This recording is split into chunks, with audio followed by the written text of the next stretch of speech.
A consul is an official representative of the government of one state in the territory of another, normally acting to assist and protect the citizens of the consul's own country, and to facilitate trade and friendship between the people of the two countries. A consul is distinguished from an ambassador, the latter being a representative from one head of state to another. There can be only one ambassador from one country to another, representing the first country's head of state to that of the second, and his or her duties revolve around diplomatic relations between the two countries. However, there may be several consuls, one in each of several main cities, providing assistance with bureaucratic issues to both the citizens of the consul's own country traveling or living abroad and to the citizens of the country the consul resides in who wish to travel to or trade with the consul's country. Antecedent: the classical Greek proxenos. In classical Greece, some of the functions of the modern consul were fulfilled by a proxenos. Unlike the modern position, this was a citizen of the host polity. The proxenos was usually a rich merchant who had socio-economic ties with another city and who helped its citizens when they were in trouble in his own city. The position of proxenos was often hereditary in a particular family. Modern honorary consuls fulfill a function that is to a degree similar to that of the ancient Greek institution. Historical development of the terms. Consuls were the highest magistrates of the Roman Republic and Roman Empire. The term was revived by the Republic of Genoa, which, unlike Rome, bestowed it on various state officials, not necessarily restricted to the highest. Among these were Genoese officials stationed in various Mediterranean ports, whose role included duties similar to those of the modern consul, i.e., helping Genoese merchants and sailors in difficulties with the local authorities. The Consulate.A was an institution established under the reign of Peter IV of Aragon in the 14th century, and spread to 47 locations throughout the Mediterranean. It was primarily a judicial body, administering maritime and commercial law as lex mercatoria. Although the Consulate.A was established by the Courts General of the Crown of Aragon, the consuls were independent from the king. This distinction between consular and diplomatic functions remains to this day. Modern consuls retain limited judicial powers to settle disputes on ships from the country. The Consulado de Mercaderes was set up in 1543 in Seville as a merchant guild to control trade with Latin America. As such, it had branches in the principal cities of the Spanish colonies. The connection of consul with trade and commercial law is retained in French. In Francophone countries, a juge consulaire is a non-professional judge elected by the Chamber of Commerce to settle commercial disputes in the first instance. Consulates and embassies. The office of a consul is termed a consulate, and is usually subordinate to the state's main representation in that foreign country. Usually an embassy, or high commission between Commonwealth countries, in the capital city of the host state. Like the term embassy, the word consulate may refer not only to the office of consul, but also to the building occupied by the consul and his or her staff. The consulate may share premises with the embassy itself. Consular rank. A consul of the highest rank is termed a consul general, and his or her office a consulate general. He or she typically has one or several deputy consuls general, consuls, vice-consuls and consular agents working under the consul general. Consulates general need not have their offices in the capital city, but rather could have them in the most important, appropriate cities in terms of bilateral relations. In the United States, for example, most countries have a consulate general in New York City, and some have consulates general in several major cities. The same is the case for other large countries like Germany, where many consulates general are located in cities such as Bonn, Frankfurt, Hamburg, and Munich. The Russian Federation, where many consulates general are located in St. Petersburg, Vladivostok, etc. Canada, Canada, where many consulates general are located in Toronto and Vancouver; Brazil, where many consulates general are located in Rio de Janeiro and São Paulo; and Australia, where many consulates general are located in Sydney, Melbourne, Perth and Brisbane.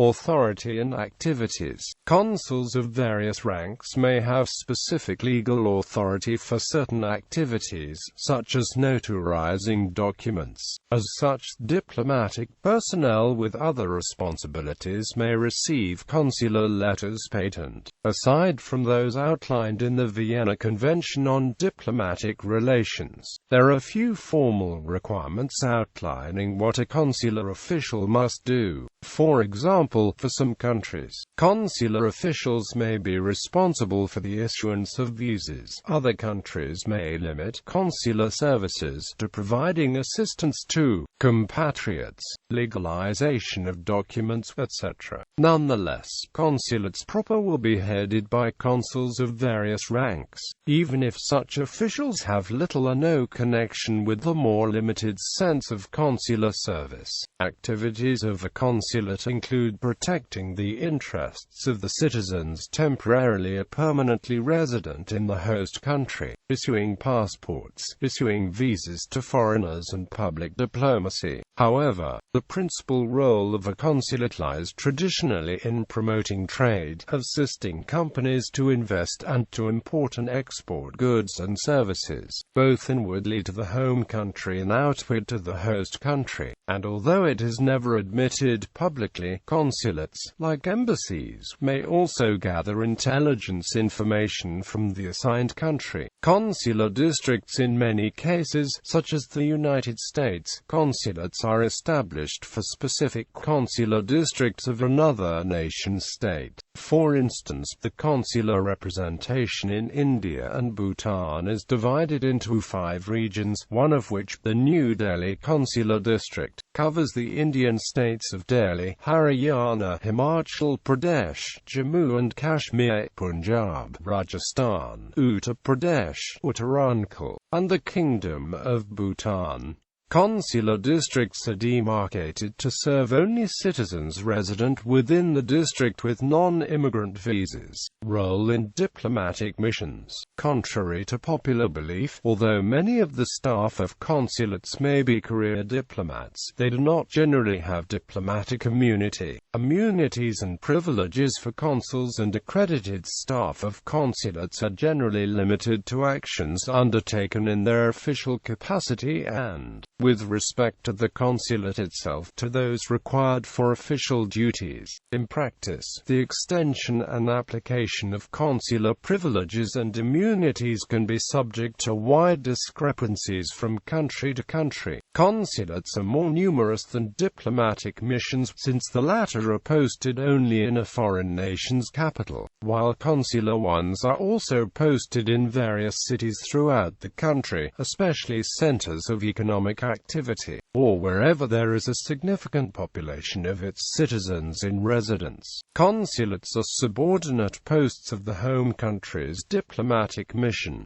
Diplomatic missions are established in international law under the Vienna Convention on Diplomatic Relations, while consulates general and consulates are established in international law under the Vienna Convention on Consular Relations. Formally, at least within the U.S. system, the consular career forms a different hierarchy from the diplomats in the strict sense. However, it is common for individuals to be transferred from one hierarchy to the other, and for consular officials to serve in a capital carrying out strictly consular duties within the consular section of a diplomatic post, e.g., within an embassy. Between Commonwealth countries, both diplomatic and consular activities may be undertaken by a High Commission in the capital, although larger Commonwealth nations generally also have consulates and consulates general in major cities.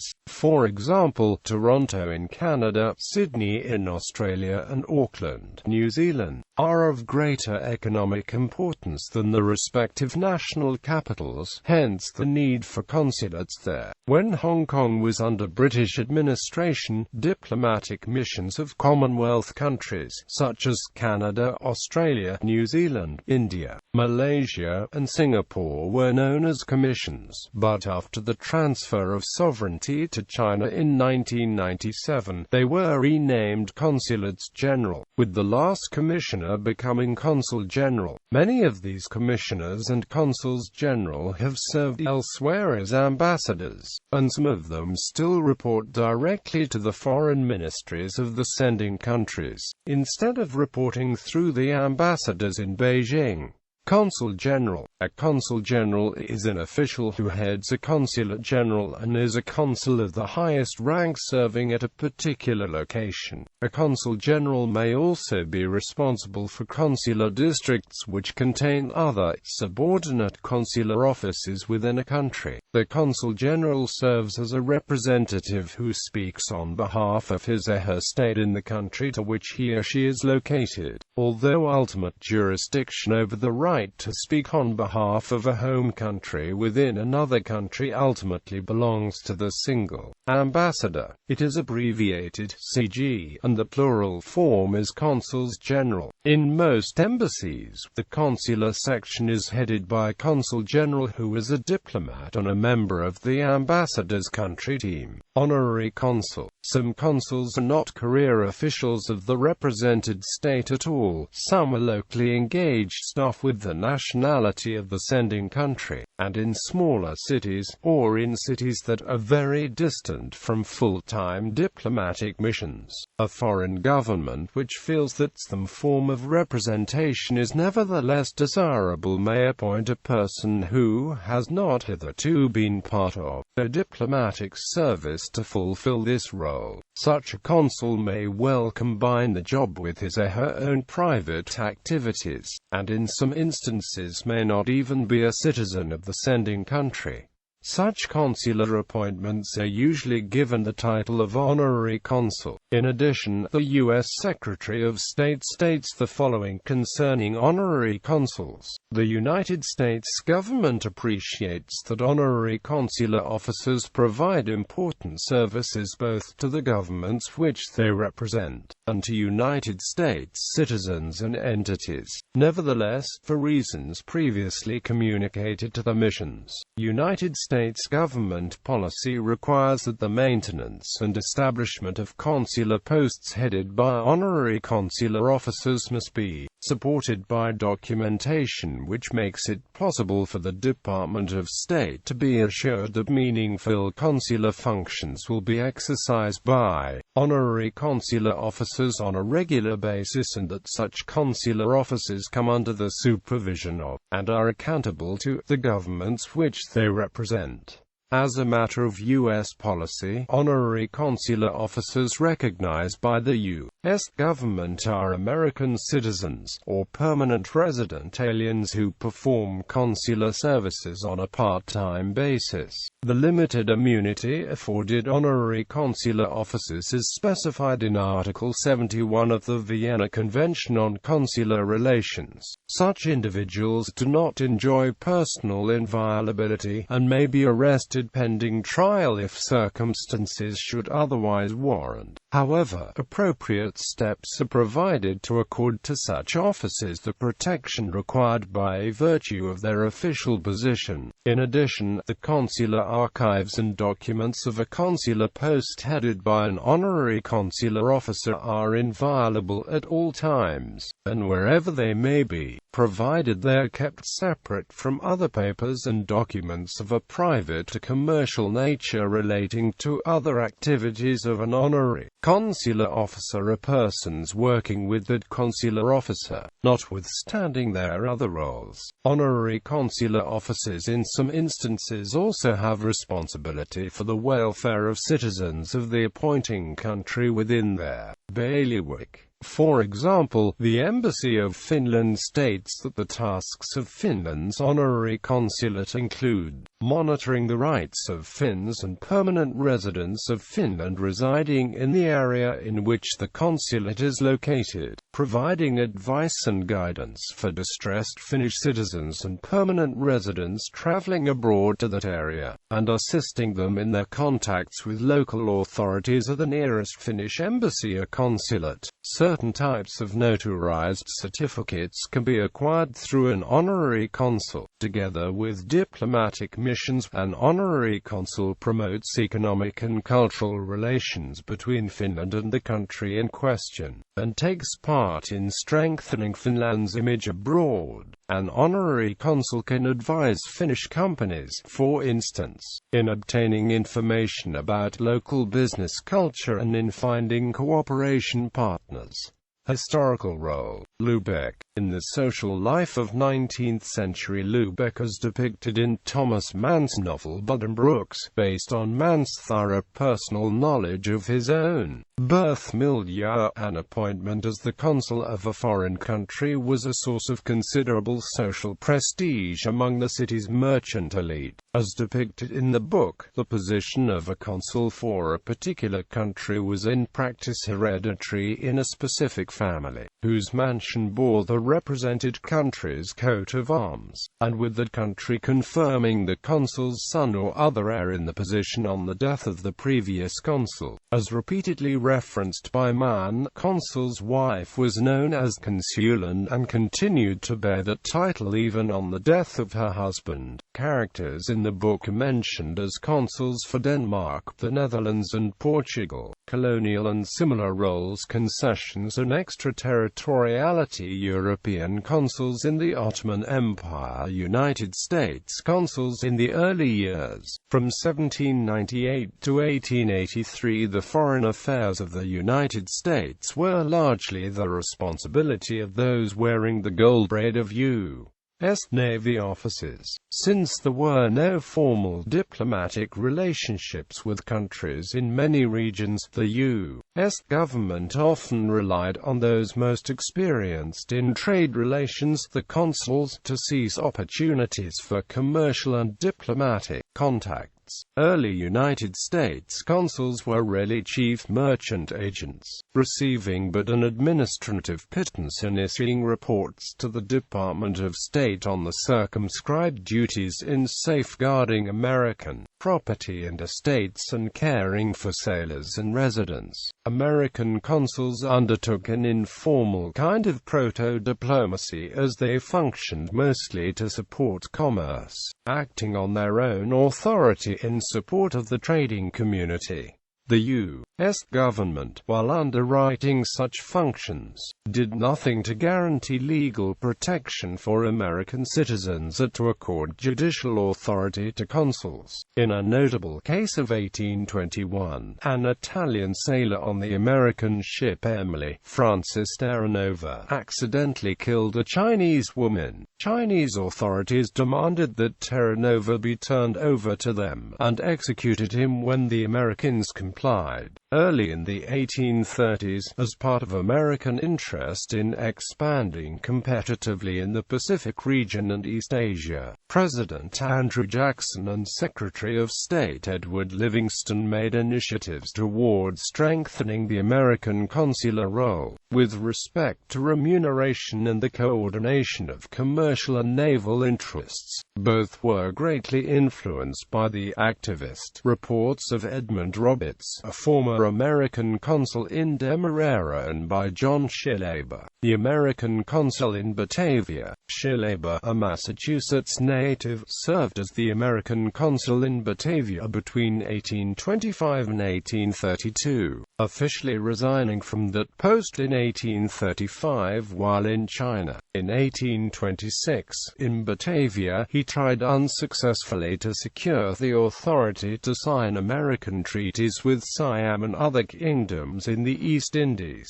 like Sumatra, where, in 1831, the native population attacked American shipping while on leave in 1831, at the request of the Department of State. He prepared treaty outlines dealing with Japan, expressing hopeful opinions about the future of U.S.-Japan relations. In 1832, Secretary of the Navy Levi Woodbury, a leading proponent of increased naval power in China, used his influence to have President Jackson appoint his friend Roberts, rather than Shillaba, as a special envoy to look into treaty possibilities. In 1832, Roberts was awarded the commission to negotiate treaties that Shillaba still expected to receive. Then in 1833, he wrote to Secretary Woodbury stating the need for a naval force in Chinese and Philippine waters to counteract the coastal piracy of the infamous ladrones. Shillaba was discouraged at being passed over for the assignment to Siam secured by Roberts. So in 1834 he attempted to gain the even more prestigious consular post at Canton. In his letters to President Jackson and to Secretary Livingston describing the post-monopoly, pre-treaty political and commercial situation, Shillaba attempted to define himself as a China expert and diplomatic pundit. Shillaba's detailed correspondence preserved in his own hand among the U.S. consular dispatches in the National Archives in Washington, is remarkably prescient with respect to the inevitability of Sino-British hostilities